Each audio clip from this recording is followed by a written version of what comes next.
Hey, what's up guys? This is another watch video which I haven't done in a very long time. Mainly because I haven't really gotten any watches. I'm still using my same metal G-Shock Square which I have here. This is still my primary watch, and then I have that Swatch Random Ghost. But this is the first time I've really gotten my hands on the CasiOak. Now this one is not my watch, this is my brother's watch, and he's owned it for quite some time now. So this isn't really going to be a review, but more just kind of like my first impressions of handling this watch. And I'll also give you some goods and bads that my brother has experienced with this watch after owning it for some time. So here is the watch. This is what everyone calls the CasiOak because it resembles the Royal Oak from AP. This is the GAB2100, I believe, which has the Tough Solar. So this is the Tough Solar model. And this one has the red accents. So this is like a very cool, I think it's called Ignite Red. The original one is just like a all-out black and gray.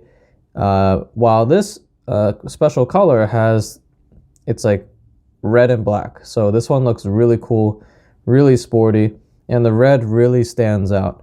This is all resin, as you can see, and it reminds me a lot of the normal G-Shocks with this resin band, which I used to have when I owned like the resin G-Shocks, but I've been so used to this one now, I kind of forgot what a resin G-Shock feels like. But yeah, this brings me back to my first G-Shock Square. And this one, you can see, he wanted the Tough Solar because he doesn't want to be replacing the batteries.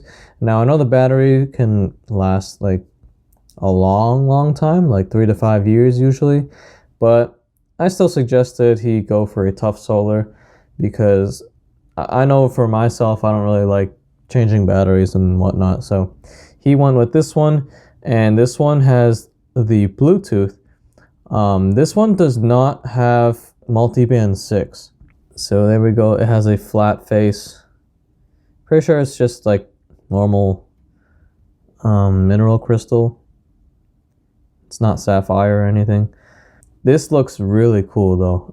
I was always a fan of the CasiOak, and for me, if I was going to get a metal watch, I was always contemplating between the metal G-Shock Square or the metal CasiOak, because the metal CasiOak looks amazing.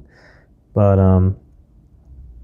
yeah, it's a lot thinner than what I expected, and it looks thinner than a lot of other G-Shock models that I've seen.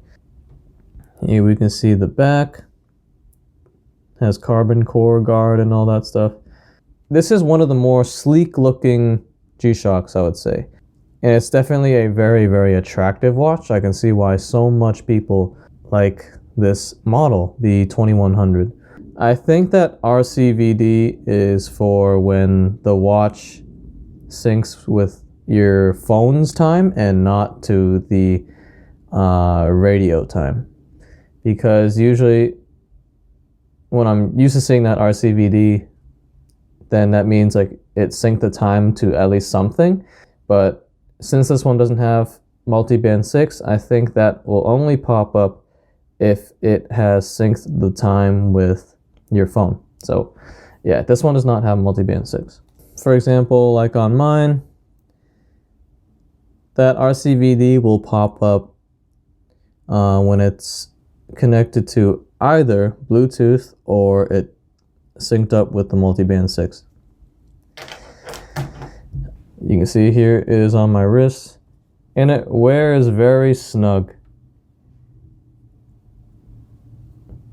Very slim on my wrist actually, and it's very comfortable. I'm definitely a big fan of the whole CasiOak design and how it wears on the wrist. I want to talk about the Bluetooth a little bit, because when my brother first got this watch, I just told him, oh, go get the G-Shock app, because that's what this one connects to. And when he downloaded the app, it did not have this watch on it. And the reason why is because you actually have to get a separate app. That one is the Casio app, which I think is newer than the G-Shock one. So yeah, in order to connect this watch to your phone, you actually need to download the Casio app and not the G-Shock app, which is kind of interesting. And because of that, he basically has never downloaded the app. He just said, he doesn't really care about the Bluetooth, and he's never messed with it, and it still works just fine. He doesn't like change settings that much or anything. He primarily purchased it just for the tough solar and for that design. So yeah, that's one thing to mention. And also, his biggest annoyance with this watch is the glare. He says that, especially like outside, when he's trying to read the time, this thing can get quite amount of glare reflecting off of that crystal, and it makes it hard to see. So that's another thing to mention when wearing this watch, is you might have a little bit of a harder time reading the dial outdoors. And lastly, I would say the digital thing, the date and the second timer, it's negative display. So in low light areas, it's kind of hard to read that date in the seconds. Even when I was just grabbing this from the other room and the lights were off, it was kind of hard to read the time and kind of hard to read what's written on the digital portion of the watch. So for example, I'm going to turn my light off, and you can see the hands do glow, but when the hands don't glow, it is kind of difficult to read the time in low light areas. But yeah, that's kind of the my first impressions of the CasiOak. Oh, it also has the quick adjust straps. I just noticed. Yeah, so you can easily slide that out to take off the lugs and change the straps. So that's kind of cool. I did not know that. But yeah, that's the CasiOak Tough Solar in Ignite Red color.